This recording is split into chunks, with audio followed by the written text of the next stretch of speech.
What is going on, everybody? My name is Japes. Welcome back to another episode in my Path to Power, coming at you guys 2 p.m. Central Daylight Time, my time, 8 p.m. BST, a time zone where many of you guys watch. We're picking up where we left off, going into a match against this man with the Nigerian kits. We touched on him. They're not my favorite, but he does have JJ Okocha, so good they named him twice. And that's a really nice team that we're coming up against, like a really nice team.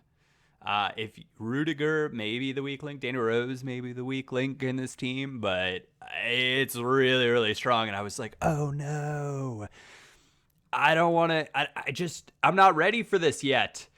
So we're starting in the 34th minute with a horrible free kick. I like to switch to the runner there and hope that it's a good ball in. And, you know, sometimes it's just plain not the case. And I've been reading love it. When you work it side to side in this formation, one outside mid to the other, a lot of times he ends up wide open.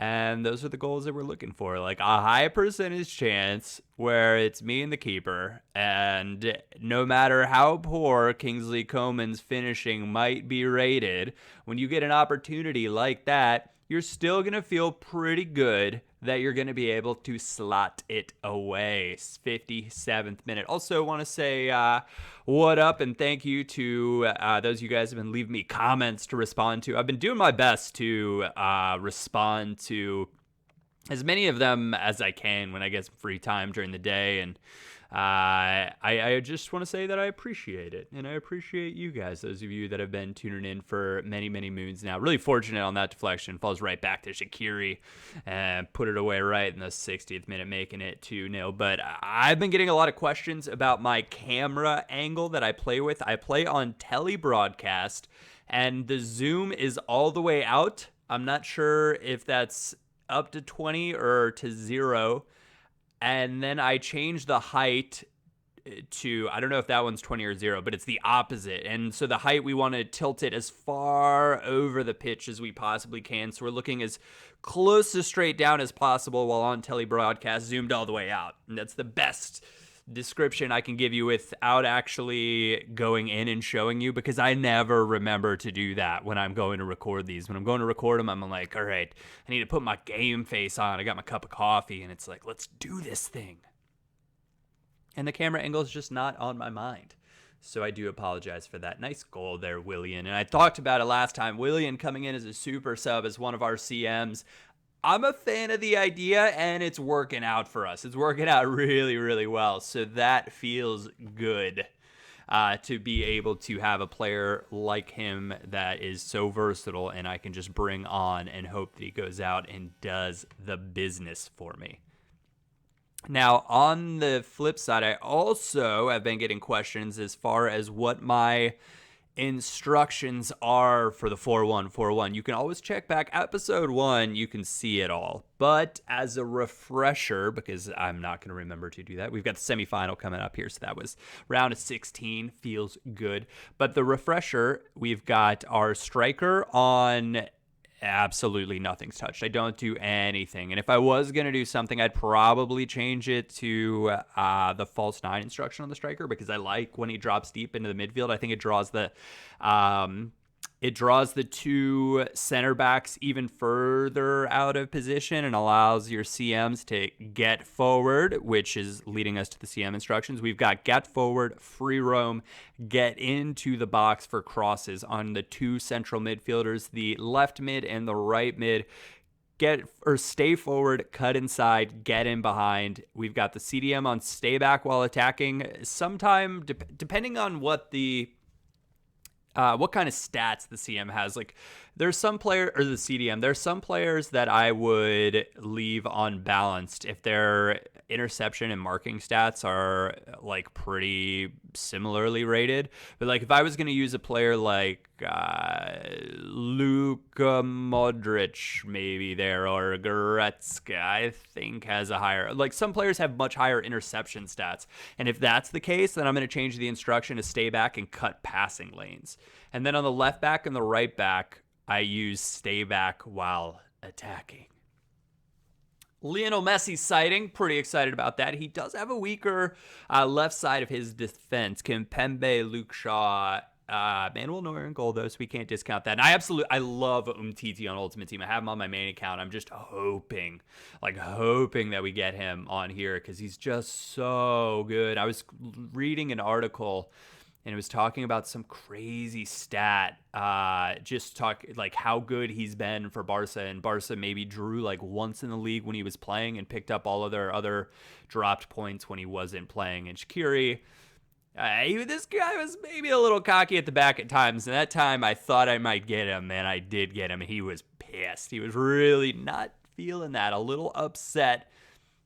And he decided to peace on out of the semifinal. But that's A-okay with me because that means we get to move on even quicker into the final, which is awesome. We're about winning as many cups as we can and establishing our ultimate World Cup squad in the path to power, the powerful World Cup squad, at least for my style of play. And the more players that we get and the more good players that we get, the more options we're going to have to use some different formations and try some different stuff out. For me, the 4-1-4-1 is not as player dependent as other formations. Like for me, this is a system where there's certain players that help to have, but you can slot a lot of mediocre players in and still have success. Some of the other formations, I don't feel that way. Like if I'm going to play a 4-3-3, I feel like I need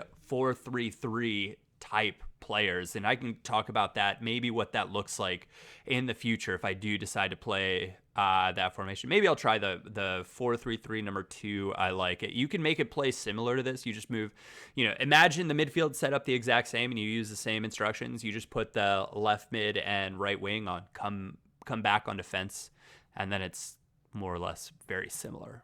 Right, so maybe we can try to work that in there, but because they're up higher, you're forced to take players on more rather than letting your wingers overlap and find that space when you're rotating side to side. They end up isolated more on left back and right backs, and with that you're forced to take players on. So if you don't have a player that you feel really good about on the ball or taking players on, it's maybe not the right formation. Same thing with the 3-5-2. If I don't have certain types, like I used to call it my catalyst, right?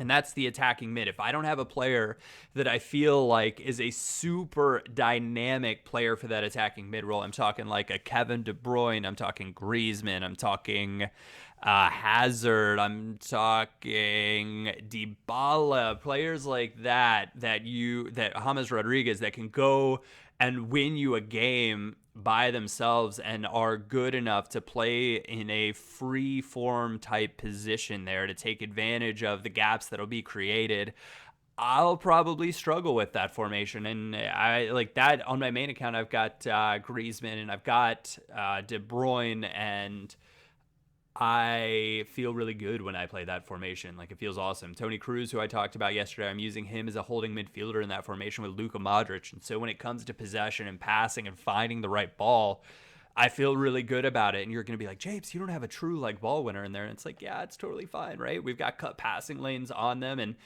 I like the way defending is on this game. I feel like I can manually defend with my center backs, and it works out a lot of the time. I love that.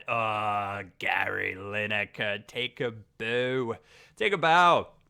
It's a great finish. It's a great, it's just right bumper, back, and then forward. So back the way, or when I say back, I'm talking about your player's back. So hold right bumper, left stick, back, the way your player's back is, and then forward, and he'll do that skill, and it just is enough to throw people off. If you watch the pro tournaments, there you see a lot of right bumper at the top of the box. You can see this guy is just like had enough. There are slide tackles all over the place, and 3-0 now, 24th minute, and I actually believe that this is the final of the World Cup. So it's just great when it happens this way, and you can see he's just trying to force stuff, and we're not about that life. That's not the way we play. We're more about the chip life. So no new welcomes this episode, which is sad. But Shaqiri how good has he been for us? Like, really, how good has he been for us? Just cuts inside right there. That guy was so surprised that I decided to just throw on the turbo boosters and drive inside there that it just totally caught him off guard. And we're going to go ahead and take this victory because my man here is going to rage quit on out. So fantastic World Cup victory, which means, and this was from, I've talked about it a few times, I had a really good day of FIFA where I felt like I was just playing super smart. I was just seeing the game well, making the right choices with my passes, making sure everything was nice and crisp and perfectly weighted, and this was from that. So 16,458 coins. Don't mind if I do, not even for a second. Now, I'm sure in the future I will have bad days of FIFA, and you guys will have to bear with me as there's probably some rough gameplay, and maybe I'll moan a little bit. I don't know. I'll try not to moan, but there are going to be some, when you lose in FIFA, it's one of those games where you always feel like you're a little bit hard done. I'm no different. Like right now, I feel like I'm getting hard done with these packs. Where are my boards? Where are my boards? Like, these aren't terrible players, but they're not good players that are truly going to help us out. And so in our last pack, the one we saved, we do get 2 boards, which is great. And I saw the Portugal thing flash. I was like, oh my gosh, it's Ronaldo. And then it wasn't. And it was just more Portuguese midfielders. Yay. But with the way the squad building challenges are going with all the Portuguese players that we're adding, we might be able to get Ronaldo in the future, which would be fan-freaking-tastic. Where was I going with this? I don't remember at this point. I've lost my train of thought because the Portuguese players have done me in yet again. We get Nabry, and maybe I'll try him. I just feel like we have like a million different options on the left, and I just don't know if he's gonna slot in. I'm feeling like I'm gonna want to do a draft or something coming up here, and I decided to just use the coins on packs here because, like, why not? What I was gonna say, with those little comets that fly out, for the first time ever this year, I realized the number of comets that fly out, the number of boards that are in the pack. How about that? Who knew? I didn't. So many of you guys are going to be like, Japes, how didn't you know that? Well, I haven't really watched much FIFA content this year, and it's not something that I've really paid attention to, because when I've opened big packs, there are lots of comets, and I just figured that, man, you've got good things in the pack. I thought we had Eriksen here.